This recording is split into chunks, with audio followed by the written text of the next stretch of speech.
Now let's go beyond Ultimate. Over the course of the last 2 decades, the Spider-Verse has grown exponentially. With the creation of the Ultimate Spider-Man, the path was laid for new icons like Miles Morales, and now the larger multiverse of webbed warriors that each carry the notion in their own way. With great power, there must also come great responsibility. To help us talk about Peter Parker's legacy and how it's gone beyond the friendly neighborhood to a vast Spider-Verse, let's welcome some special guests. And of course, feel free to drop any questions you might have over in the Q&A tab as we welcome our creators. First up, amazing Spider-Man writer from 2008 to 2018 and creator of the Spider-Verse, Dan Slott. Hey, Dan. Hey, Maurene. Hey. Spider-Woman writer, Karla Pacheco. Hey. Hello. And Silk writer, Maurene Goo. Hello, Maurene. Hello. I already know you guys are my troublemaker group, and I'm here for it. I'm so excited for it. No. We're your first group of all writers. Yeah. Love talking. Of course, we're the troublemakers. Exactly. All right. Now, I want to know for each of you. Now, spider powers obviously are an important part of any spider character, but what do you think makes a truly great spider character? What are the attributes? Dan, why don't you kick us off? Goofing up. Every spider character needs to goof up. Other superheroes can do everything perfectly and have cap teeth and stand arms akimbo, but your spider characters really foul things up and then have to fix it. That's what's fun. They're like you and me. They screw up all the time. See, troublemakers. All right. And what about you, Maureen? I think that, for me, what stands out is their heart. They have a lot of heart in everything they do, whether or not that leads to good decisions or bad decisions. I do think that it's always their compass. And I find that really appealing about all of them. Absolutely. Hand in hand. And what about for you, Karla?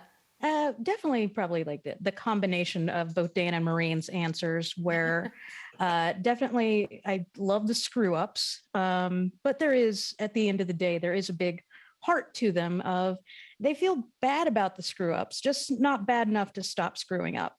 And I think that is something that's very human and very relatable just about the Spidey characters in general is, they're the most fallible in ways, and while also being normal, if that makes sense. It's a normal kind of fallible, and I think that's why the character has endured for so long. It definitely makes me feel better about my day, just knowing that like Peter Parker luck is around and it happens to everybody. Now, we, of course, are talking about the Spider-Verse, and Dan, the Spider-Verse title was ya baby. It was, you were co-creator of Spider-Verse, and obviously there's an illustrious history from Ultimate Spider-Man and the Spider-Verse's origins. So what inspired you to write Spider-Verse, and where were you pulling your ideas from the greater lore? I got hired to write a video game from a company called Beanox called Spider-Man Shattered Dimensions. And I went out to Quebec and they showed me the game that I was going to have to write the story about. And it featured 4 different versions of Spider-Man, 1 Miguel O'Hara and 3 Peter Parkers.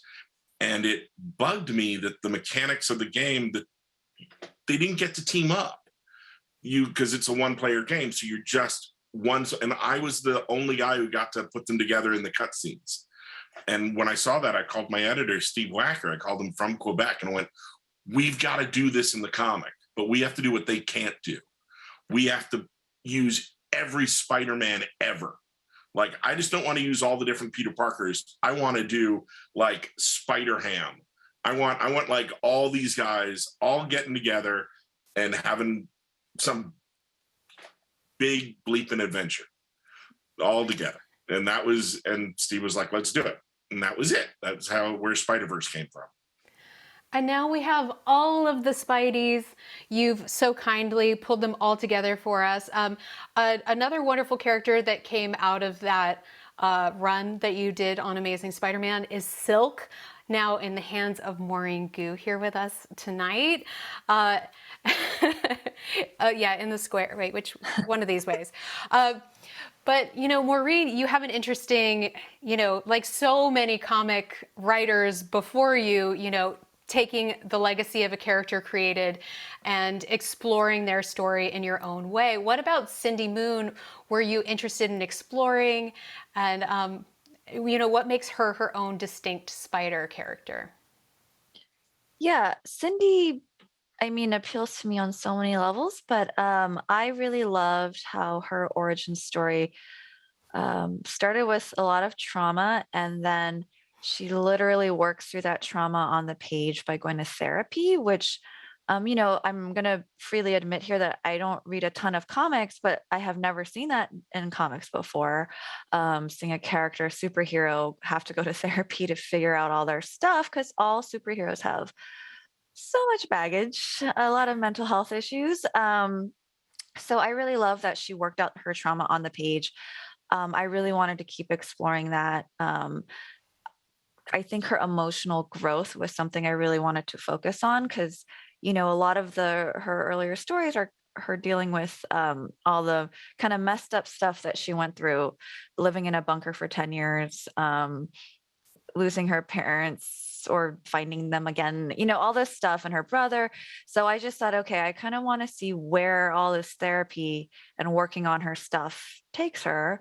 And so I really love that. I also felt like, Silk, Cindy is Korean American, which is kind of amazing. I never thought as a kid I would ever read a Korean American superhero and a woman.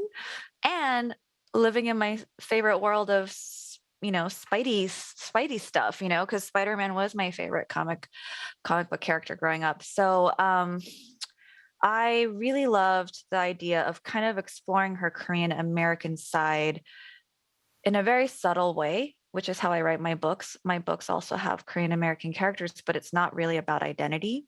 It's just that their identity is a part of who they are and everything they do, just like all of us, whatever we've been raised in is indelibly a part of us. So I really liked the idea of being able to infuse Cindy with all this Korean American stuff in a way that was not the focus of her story. And I love your use of her brother and supporting characters, and it's so delightful.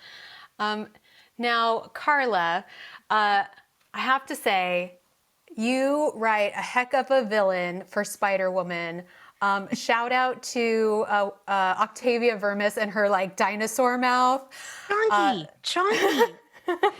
Yeah, it's like no, it's we've had too many like cute little anti-heroes, so now I need like like Jeff the Land Shark, or he's a hero now, but no, I needed an adorable terrible villain, so now we have Chonky, the emotional support baby hippo ankylosaurus that Perez and I decided definitely needed to be in the comics now. So now we have Chonky. Yeah. But this brings me to what makes a great spider villain besides like great teeth. I mean, it's I think what's fun is obviously I can only speak for the villains that I've created where or I mean, as far as me making them, is I enjoy just making straight up bad people. And I think with Spidey villains, you do have that opportunity to just, you don't necessarily need to have a really rich backstory for the villain. I mean, you can, and it's great, but you can also just have someone be evil and terrible, and it's fun. And that's kind of what I enjoy doing. And with the Spidey characters, it's like I got to have Spider-Man face off with Star in one of the annuals this past year, and that was fun because like there's no one like Spider-Man who can go head to head with someone who's just flat out terrible and just have fun with it. And that's the the best part about writing Spider-Man is you can really just kind of dig into just some really reprehensible people, but it's fun. And I think that's it's always about it being fun, in my opinion. Well, when she screams about co-pays, though, I was like, I'm with you. I fully understand your villain journey. See, that was funny. Maureen just mentioning, it's like, oh, Silk going to therapy. I was like, I had Star go to therapy, but then she kind of blew up the therapist's office, so it didn't really stick. As one would. I mean, the copays are brutal, man. Brutal. All right, we have some great fan questions here for you folks. From Aaron in Florida, who is your favorite alternate universe spider person? So none of you can choose your own Spidey. You have to choose somebody from outside of the 616. Maureen, do you want to kick us off? Sure. I mean, Dan already meant, or you might have mentioned, Dan mentioned, Spider-Ham. I mean, I love, come on. When I first heard his name was Peter Porker, I don't know. I love a good pun. It's so silly. It's so outrageous. So I was like, okay, I don't know much about, again, sorry, I'm not, I'm going to be the person that's like the layman's comic person here. So I know like the most basic stuff, but I died when I heard Peter Porker. The best thing about him that makes him unique more than any other spider character, everyone's bitten by a radioactive spider. He's a spider that was bitten by a radioactive pig. Which is amazing. Yeah. And that radioactive pig was his Aunt May. That was like what? But then also, why is he still a spider then? Why? Oh, no. Well, the Aunt May of that world was using a radioactive hairdryer, and it irradiated her, and then she bit the spider, and then it grew into the thing, and then she just took it as her child. As you do. As one would. Obviously. Yeah. If you live in an all-animal sort of cartoon universe, why not? Yeah. His best enemy is Moose Stereo. Which is just brilliant. Wait, so then Dan, is Spider-Ham your favorite alternate universe Spidey? My favorite alternate universe Spidey is one that I lucked into when I was working on Spiderverse with Olivier Coipel. We described this character we needed, Spider UK. And Olivia and I, it was in the plot that he had a mixture of a Captain Britain and Spider-Man costume with a big Union Jack on it, and which we'd fill with webbing. And when Olivier drew it, in his mind, Spider UK meant punk. So he drew the character we know as Spider-Punk. And I get the art, and I'm like, because I told him to go crazy, and if you wanted to add any extra spiders in the background, feel free, and I'll roll with it. And I was looking, I needed to script Spider UK, and I couldn't find him on any of the panels. And I was like, Olivier, where's Spider UK? And he's like, oh, that's him. That's the punk. And I'm like, no, we need him in the story, Olivier. I can't. and we pleaded with him and got him to do patches to lift Spider-Punk out of the art and to draw in the Spider UK. And he was devastated. So I promised him, I'm like, I love the design for Spider-Punk. I'll bring him in the next issue. I'll make him a major character. You'll get to draw him again, I promise. Well, and he was like, okay. And the next time he was introduced, you're supposed to see Superior Spider-Man, and I gave him 2 henchmen that were alternate spiders, and one was Spider-Punk. But Olivier was just so happy that he made Spider-Punk the biggest character on the page. And because so we have Hobie Brown because you let Olivier Coipel just go wild. Yeah, and I'm like, you know what? We'll just run with it. And now because of that, because he was the happy accident, he's my favorite alternate Spider-Man. I love Spider-Punk. That's awesome. Yeah. Karla, do you have a favorite alternate Spidey? I mean, I was going to say Spider-Ham too, but now it's Spider-Punk because of the story. Like, that's awesome. All right. Next up, we've got a question from Randy in California. When any of you were offered to take on the role of working on these stories of, such prolific characters, did you view it as daunting or as an exciting opportunity? Maureen, would you like to kick us off? Sure. It was both in equal parts, I think. Daunting because I don't have a comics background. This was my first comic. And not only a comic, but a Marvel. I just know the fans are so passionate, right? So I wanted to do right by them. And then it's Marvel, so it's also like daunting because it's like, wow, okay, kind of a big name. People know Marvel comics, but I was so excited. I've always actually wanted to delve into comics. It wasn't just like a random thing that came into my lap, and I was like, oh, I've never considered this. Even though I don't have comics background, I know a ton of people who work in comics. It's always been kind of a background part of my life, creative life. I consumed comics as a kid. I watched, we watched the X-Men cartoons. In the green room, we were talking about that. I thought I was like I'm like, oh no, I'm like the only like I watched X-Men and that's how I got into comics. And now you just found out you're basic. Yeah. Yeah. I'm like, oh, I'm a basic comic. No, you are universal. You're part of the tribe. Basic. Universal. Part of the tribe. Universal. Not basic. Not Okay, basic, universal. Yeah. I just got a really great question from one of our fans here from Alan D, and I have to ask it before we run out of time, which is, if Thwip was banned, what onomatopoeia would you use instead? Sleep. Ooh. Sheep? Sleep. Like a sleep. I would probably make it like WEHHB. Like it would just say. Oh, that's nice. Nice. Like, I appreciate that. Like, Oh, Yeah, just that. Yeah. solid. I mean, yeah. Like I love you guys. It's yep. Much shorter, quicker. A thwomp. Well, that's like when it splats into something, but kind of you have a thwop, the foot, Yep. and then the shlish, like if it's going through water. I had a lot I of love help it. on those. That was all my editors, Lindsay and Jake, thought of all of them because I would never include it in my, I'm like, whatever, the comic-y thing is happening right now, the fighting. Oh, thing. no. The onomatopoeia is my favorite part of writing any spider character, especially, but mine tend to be more like what Dan said, like web. I have Spider-Woman kicking someone off a plane, and the sound effect is foot. So Love it. then, then Travis makes it look pretty. As just like somebody who grew up always loving Spider-Man, anytime you get to hit a big beat, it's just the happiest moment. Writing out Thwip makes me happy.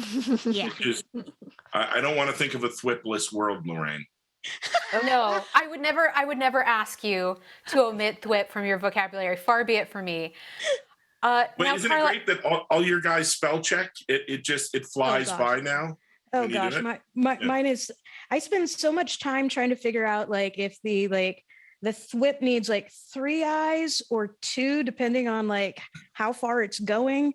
It's like, okay, should it be Thwip, or should it go like Thwip or? we're running out of time, so I want to do a few rapid fire questions with you folks before we release you out into the wild. So I'm going to give you a quick question, and then tell me the first word or phrase that comes off the top of your head, and we'll speed through them. Which spider character has the coolest costume? Karla. Spider-Woman. Obviously. Maurene. Silk. Obviously. Dan. Either the original Spider-Man or Spider-Gwen. That's an amazing costume. Spider-Gwen's cool. Her hood. It is so good. Mm-hmm. What is the best Spidey not from Earth 616? I think we covered this a little bit, so I'm going to skip to the next one. One word to describe each character. Miles Morales. Dan. It's Morales. Sarah. Sarah. Karla. Cool. He is very That's cool. funny because I was Very going to call him a dweeb. Oh, well, And that's what makes him a Spidey. Yes. Yeah, exactly. He's very cool to some people and a nerd to others. So Yes. I want to that's the change my epitome- vote to young. And last but not least, Spider Ham. Dan. Oh man, Porker. Puns. Puns, very good. Maureen. Delicious. Yeah, there we go. I'm He's changing in my vote danger to at kosher. Maureen's. I love you guys. Thank you for being so wonderful.